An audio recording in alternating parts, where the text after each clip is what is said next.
So I promised you a look at my little retail display that my husband brought home for me one day. He knew that I was looking for something like this, and this is actually far more than I ever would have hoped for. But I just got it very recently, so I'm still not finished redoing it. I took the sign off of the top and I replaced it with this, which is mostly made of, yep, you guessed it, wallpaper. So I put my little name Beechcraft up there, and I'll add my, my little YouTube handle, Florida Crafter, up there somewhere as well. But wanted to at least get something to replace the ugly sign that was up there to begin with. And then you'll start to see some of the things that we discussed through our videos. So here's where I keep all of my flowers, and it's wonderful because I can look through them and easily see them and then choose what I want to use and use them.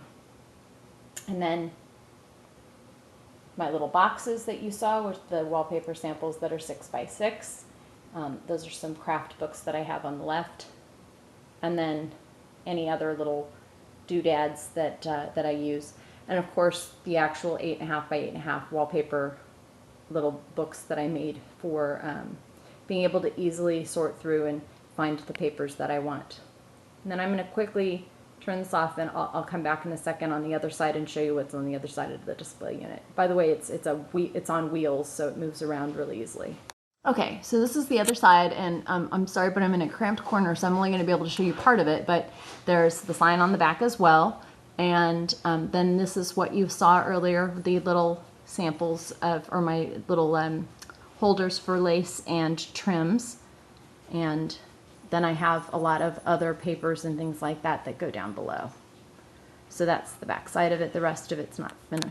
And then next to it, you see the second one that I have, which is where I keep my cards. Some of the ones that I just showed you are kept in this rack. And it's actually something I found in a thrift store very recently, a couple weeks ago. So great little find. Pretty happy with that. All right, well, that's it. Thank you very much for sticking with me through these 10 tips on how to use wallpaper in your crafting. I think you'll find that once you have access to all this paper, you're going to end up with more flowers than you know what to do with as well. If you guys come up with a good idea of what you do with the flowers after you make them all, then I would love to hear about that. But please do share your projects. I want to see what you do with wallpaper too. Thanks.